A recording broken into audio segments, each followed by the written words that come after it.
Bonjour à tous pour cette nouvelle vidéo. Nous allons voir en fait la différence entre les incarnations et les réincarnations. Donc c'est un enseignement bouddhiste. Voilà.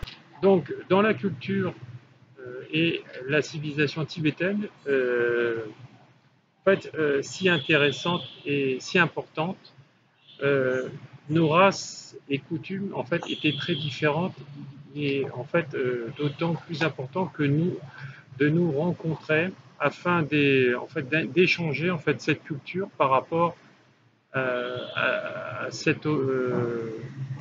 monde occidental, je dirais, ce monde qui est beaucoup gouverné en fait par l'argent, voilà, et qui n'est pas gouverné par en fait par ce qui devrait être la spiritualité et l'échange. Donc voilà. Donc donc en fait, il faut avoir l'échange culturel pour se comprendre mutuellement. euh, et mieux en fait appréhender la façon de penser en fait des hommes. Alors en fait, pourquoi? Parce que justement la culture et les civilisations sont généralement le reflet ou le témoin de différentes façons de penser d'une région donnée où il est très important et utile de les comprendre. Pourquoi? Pour vivre dans un but de paix, plus en harmonie les uns avec les autres.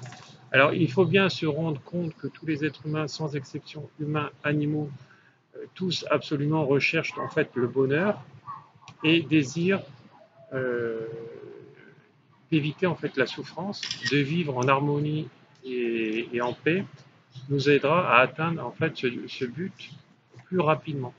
Voilà. Donc, tout d'abord, en fait, nous allons voir en fait les deux sortes possibles de catégories de nos existences. En fait, donc la première, en fait, c'est les incarnations. Là, donc l'incarnation. Et la deuxième, la réincarnation. Donc, pourquoi l'incarnation? En fait, l'incarnation des individus en fait dits ordinaires dans la roue de Samsara. Hein, vous savez que c'est une roue qui tourne, donc forcément c'est un cycle de vie. Et après les incarnations des Aryas dans le Nirvana. Alors, vu que en fait les cycles de la roue de la vie en fait continuent, etc., et donc font que tourner, je rappelle dans ces enseignements, en fait, quand nous commençons en fait tous ces cycles, nous commençons dans le règne minéral, après nous passons dans le règne végétal, après animal. Les meilleurs animaux, eux, disons meilleurs animaux, ceux qui auront plus évolué dans leur règne animal, vont basculer dans l'être humain. Et après, l'être humain aura à peu près ses 109 incarnations pour se réaliser. Voilà. S'il ne réussit pas dans ses 109 incarnations, il va redescendre dans la roue de Samsara en sens inverse, donc animal, végétal et minéral, etc., avant de rebasculer en fait dans les cycles de l'enfer pour une purification. Dans ces cycles de l'enfer, il y a 9 phases de la roue encore, avec différents plans. Et en fait, l'enfer, c'est pas l'enfer diablotin comme on pourrait écouter l'éducation ou les enseignements religieux ridicules qu'on a reçus en fait du catholicisme notamment, parce que moi j'ai reçu ça, etc. J'ai été baptisé, etc. par l'Église chrétienne et on se rend compte qu'en fait c'est incohérent. Pourquoi? Je vais vous donner un exemple concret. C'est parce qu'en fait de compte déjà le catholicisme refuse le principe des réincarnations, mais quand on prend le cas de Jésus notamment, il y a bien eu une résurrection. Donc, voilà, donc, la résurrection, en fait, c'est une forme de réincarnation. Moi, je dirais que c'est une réincarnation. Et en ça, on se demande pourquoi le Vatican nous l'a caché. Alors, bien sûr, vous savez que le Vatican, comme on l'est, hein, pour pas savoir et pour nous manipuler comme nos politiques, eh ben, il va raconter, il va effacer plein de choses qui ont été à l'origine de ces civilisations, parce qu'en fait, c'est pas le catholicisme, euh, c'est pas les autres religions qu'on connaît, musulmanes et autres, qui sont au fondement de toutes ces religions. C'est en fait tout ce qui vient au niveau des pyramides avec l'œil d'Horus, etc., qui était déjà une religion et qu'on retrouve en fait dans les pyramides avec multiples dieux, hein, comme on retrouve cela dans des trucs qui sont encore plus antérieurs, qui sont antérieurs à peu près à des époques à peu près similaires au niveau de la Grèce antique, avec les différents dieux. Voilà, donc en fait, je dis qu'en fait de compte, tout a été calqué, sauf on est venu dans une religion monothéiste, hein, donc un seul Dieu, la religion chrétienne notamment, hein, et puis les autres qui ont suivi. Euh, voilà. Alors, voilà, donc on va revenir à nos moutons. Donc la première en fait d'incarnation, c'est donc dans ce cycle que je viens de vous expliquer. Donc ce sont les individus ordinaires, donc c'est tous ceux qui continuent les cycles des incarnations. Il faut savoir que vous pourrez faire plus de 3000 tours de roue de samsara euh, avant que justement vous basculiez dans le nirvana, hein.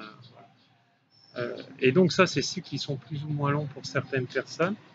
Voilà, et donc on peut revenir au-delà des 3000 incarnations, bien sûr. Alors, pas incarnation, 3000 tours de roue, hein, parce que ça veut dire 3000 tours de roue, mais dedans il y a 108 à chaque fois ou 109 incarnations, etc., plus les règnes minéral, animal, végétal, etc. Donc vous voyez, ça nous remonte à des millénaires, des millions d'années, etc. Donc voilà. Et après, donc la réincarnation d'Isara, donc dans le Nirvana, donc ça, on va le voir, pour atteindre justement le statut de Bouddha, en fait, le Dieu incarné, hein, ce qu'on va retrouver dans le Dieu, l'être divin dans le côté catholique. Dans le premier cas, les individus en fait n'ont pas cette liberté et doivent reprendre naissance sans liberté de choix possible. Ils doivent naître et mourir sans pouvoir agir sur leur propre sort qu'ils ont à subir. C'est à eux à s'éveiller, à comprendre pourquoi tout ce qu'ils font, ils le font de mal et qu'ils devront le payer. Voilà. Alors c'est vrai que vous n'êtes pas aidé si vous êtes chrétien, parce que ça on ne vous l'enseigne pas. Bon, si on vous dit de pas faire le mal, parce que voilà, c'est pas bien, mais on vous explique pas que vous allez devoir le subir vous après dans d'autres vies. Et puis si vous avez été un chef despotique, et ben, vous allez devenir un petit ouvrier, etc., qui va se faire maltraiter après par son subordonné, etc. C'est ce qu'on retrouve aussi avec les millionnaires qui finissent dans la rue et en devenant clochards, etc. Parce qu'ils n'ont pas compris le rapport à l'argent. Je dis millionnaire, mais ça peut être milliardaire. Voilà.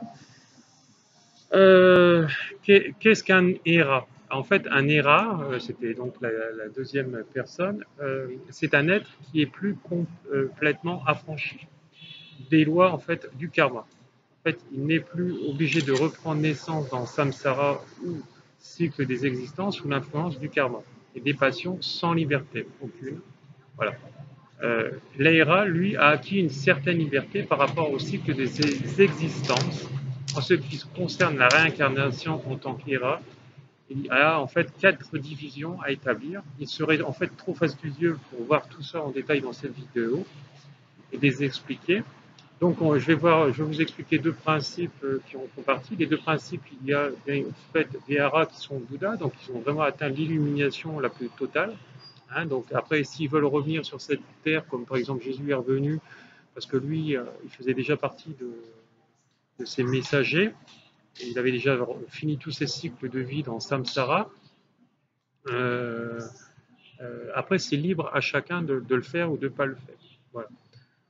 Voilà. Et il y a les Héras qui ne sont pas encore Bouddha. Donc là aussi, dans le Nirvana, il y a encore une phase d'évolution, etc. Voilà. Alors, voici quelques précisions sur la matière dont tous ces êtres se réincarnent. Les Héras n'étant plus sous influence du karma et sous l'emprise des passions, ils sont entièrement libres de reprendre naissance ou non. Néanmoins, s'ils voient une nécessité ou une utilité quelconque pour aider les autres, ils peuvent alors librement décider de prendre en fait naissance euh, qui leur semble nécessaire selon le but qu'ils se proposent. Ils peuvent choisir le pays, la situation sociale, quels parents seront les leurs. Par contre, les individus ordinaires n'ont jamais cette liberté et ils ne peuvent plus ou moins orienter favorablement leur prochaine naissance par des actes qu'ils accomplissent dans cette vie. Donc, voilà, si vous faites le bon, vous recevrez le bon et vice-versa. La coutume au Tibet est de rechercher la réincarnation de certaines personnes est apparue au XIIe siècle. Elle est arrivée d'un grand maître soit décédé et que ses disciples aient voulu retrouver sa réincarnation, euh, voilà, dès ce moment, dès ce moment, l'habitude est née de se faire ses recherches à d'autres maîtres. Voilà, c'est ce qu'on retrouve avec le Dalai Lama. Hein, voilà. On va voir un peu plus loin comment il procède. Il y a plusieurs possibilités d'effectuer ces recherches. Parfois, un grand maître, avant de disparaître, laisse des indications très précises. Il indique que quand sa vie prochaine, il indique que dans sa vie prochaine, il reviendra dans telle région, qu'elle aura tel ou tel parent, et qui, bien entendu, ne veut pas dire qu'il donnera leur nom. Hein, il va donner en fait des formes, des villes, etc. Il est alors facile de retrouver, il va décrire la maison, les environs. Voilà. Donc c'est quoi? Ce sont ni plus ni moins que des médiums. Hein. C'est-à-dire que quand on arrive à ce stade-là, on est un médium. Voilà. Alors il y a d'autres indications possibles. Par exemple, avant de quitter cette vie, les grands maîtres rencontrent leurs futurs parents et leur disent qu'ils vont les recevoir prochainement.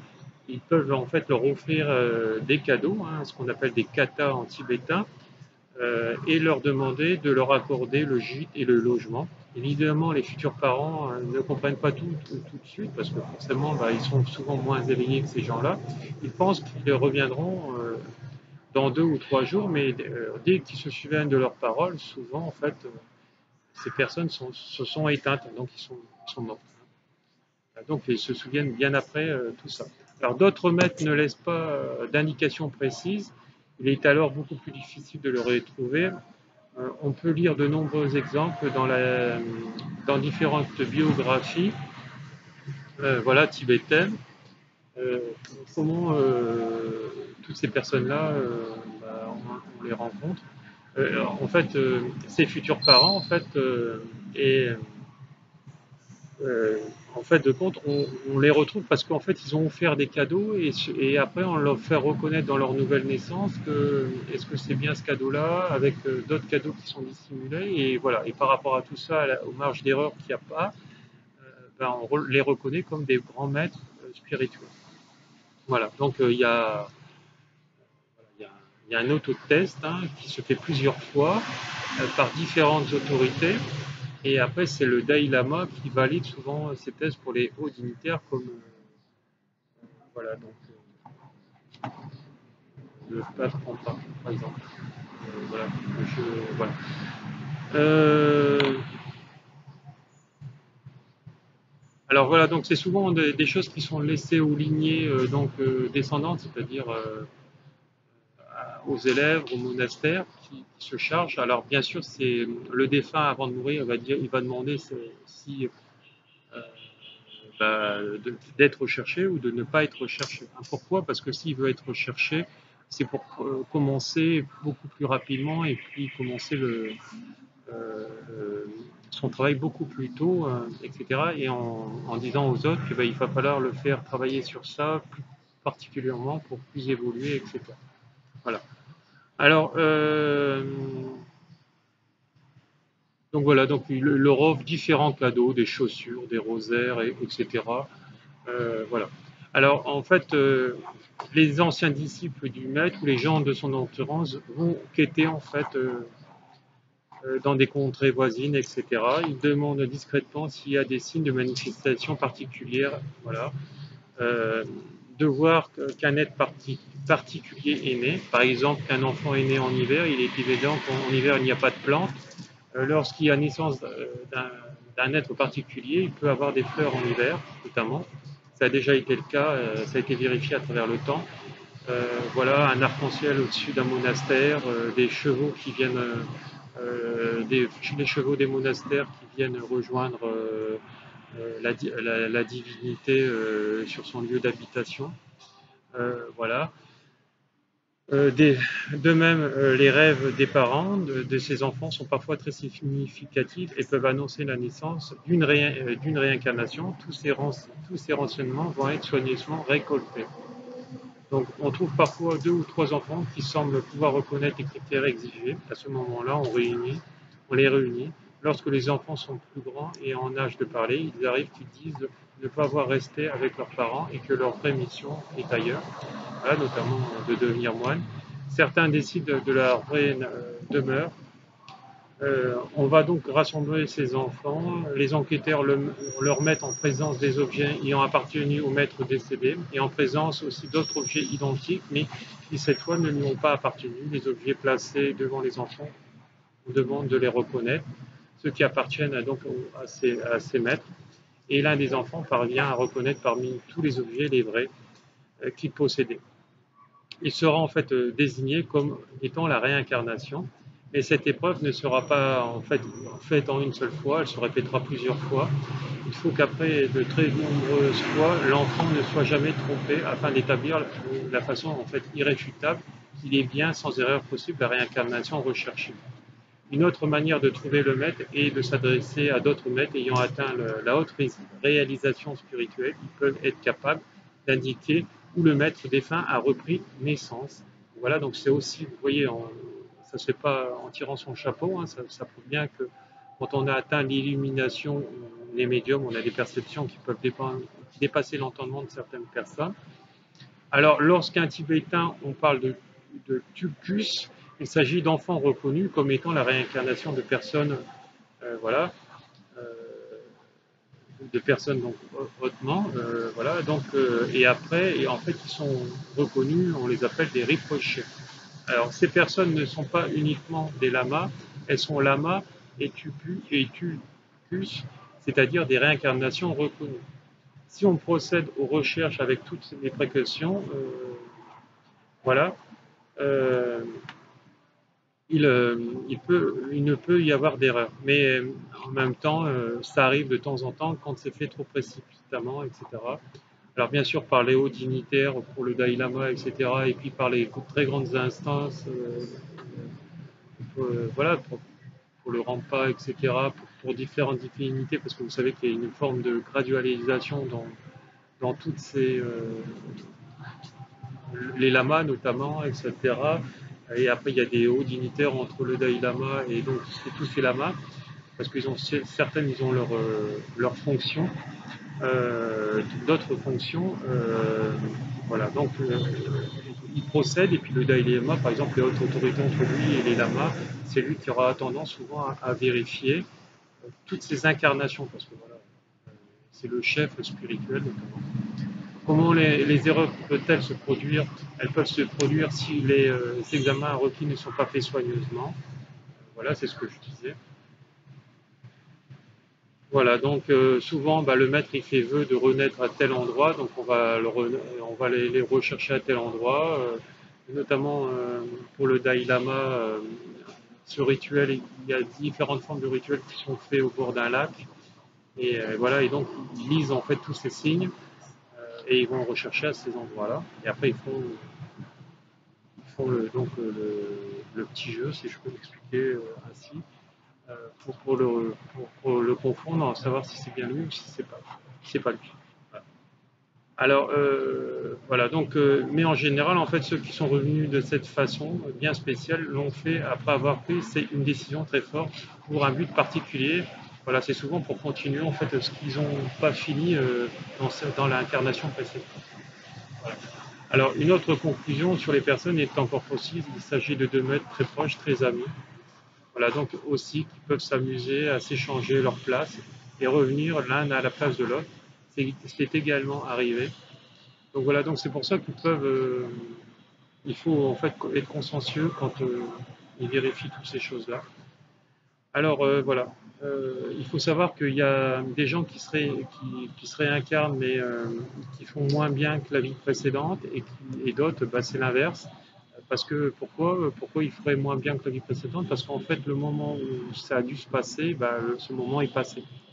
Voilà, donc ils ne peuvent pas se réaliser pleinement mieux qu'avant. Voilà, parce que tout a sa raison d'être dans le moment présent. Hein, parce que vous savez que la Terre et l'univers évoluent à des fréquences vibratoires, et si c'est plus le moment, c'est plus le moment. Voilà. Il existe en fait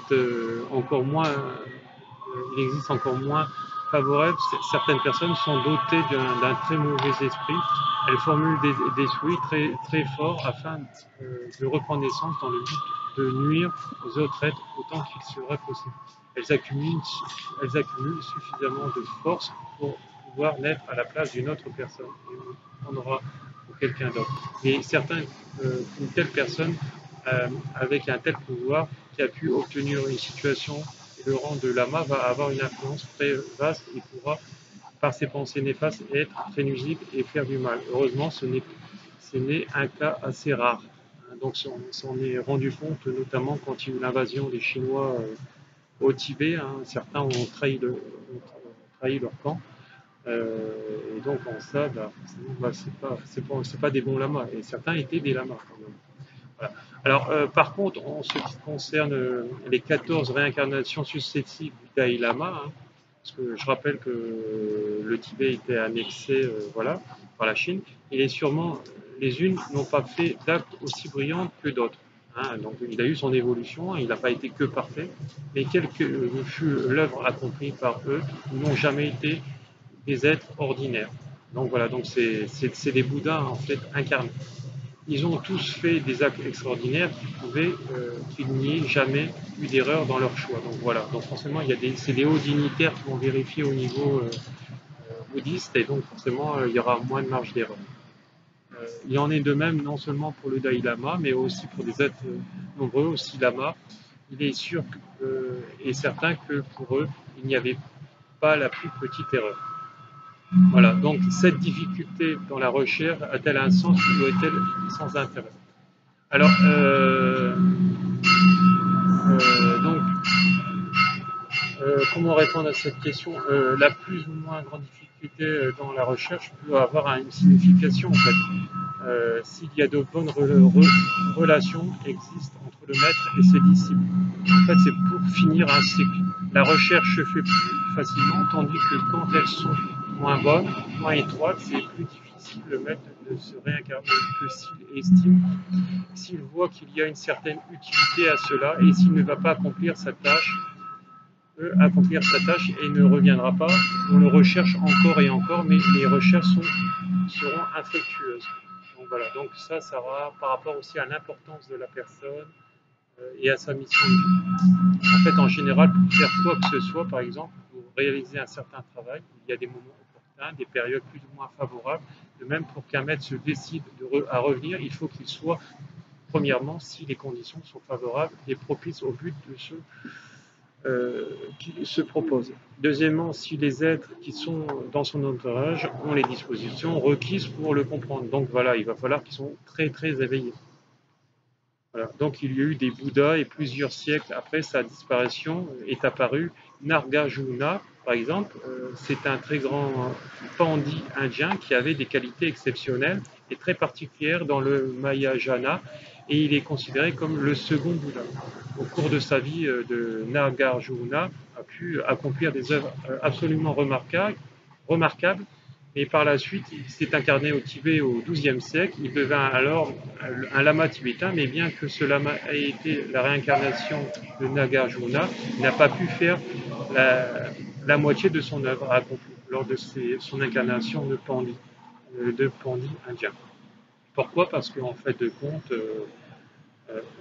son travail était déjà dépassé par rapport au moment présent et les conditions favorables n'étaient plus réunies.